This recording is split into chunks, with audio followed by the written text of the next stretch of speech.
Good morning, Michelle. Good morning, Stephen. Back to the Bronwyn Bishop expenses issue that we talked about last week.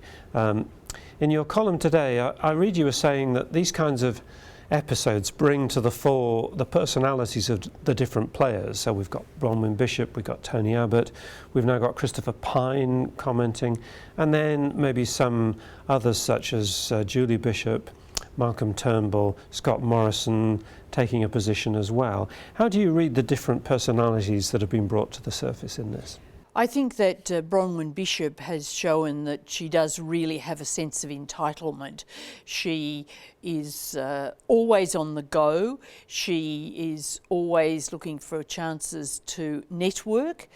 She values her position very highly and has a certain sort of takeout of what a position entitles, and therefore she just made all these claims thinking, well, that was her due, not how will this look, is this reasonable?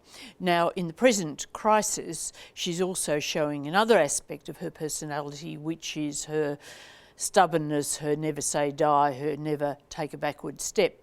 Tony Abbott is showing that he is very loyal to those he regards as friends and allies, and Bronwyn Bishop has been a long-term friend and ally of his. In terms of the ministers, well, we saw the three ministers who are in fact leadership rivals if the leadership came up again to Tony Abbott, making it pretty clear in their various ways that they thought this was an untenable situation.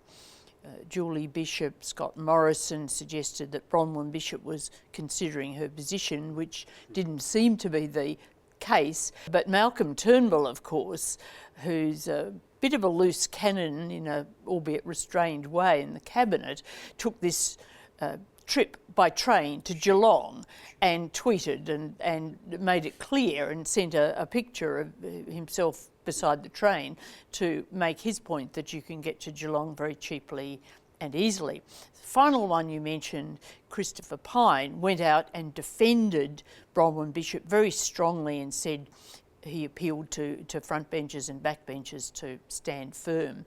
Now, the feeling in the government about that contribution was that he was probably sent out to try and herd the cats. The cats, in fact, are very difficult to herd beyond herding, I think, on this matter. But I think that the strength of his appeal suggested that he was on a mission. So Christopher Pyne said they shouldn't run away at the first sign of grape shot, I think. But it feels to me like it's artillery heading their way at the moment. Was this a wise intervention? Well, if he was doing the office of the Prime Minister's bidding, then it was an intervention probably he had no choice but to make. If it was off his own bat, I don't think it was very wise at all. But nevertheless, I think that the feeling was by the Prime Minister's office to try and hold things together, because Bronwyn Bishop and Tony Abbott did meet on Wednesday. They discussed strategy and tactics in the situation, and then on Thursday, of course, we saw the apology by Bronwyn Bishop. Now, that apology really smacked of Tony Abbott's advice. He's the one who likes to appear on occasion contrite and say, you know, I beg forgiveness. It's not Bronwyn style. We'll turn to the Labour Party conference in a moment, but can I just ask you, what do you think is the sort of residue or the imprint of this Bronwyn Bishop episode on the coalition's standing in the electorate? I think it's very bad. People really hate this sort of thing. It reinforces all their negative feelings about politicians, and when politicians get away with it, they're just more furious.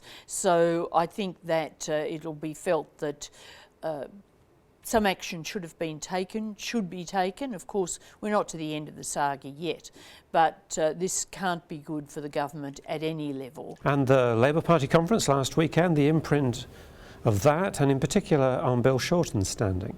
Well, one thing that the Labour Party conference did was try to remove a problem, and I think partially did remove a problem. It allowed a future Labor government to turn back votes. If Labor had to go into an election saying we won't turn back boats, that would have been disastrous. Now, some people won't believe the policy, will say, well, they'll go weak when the time comes, but many people will, so I think that removing a negative was a positive.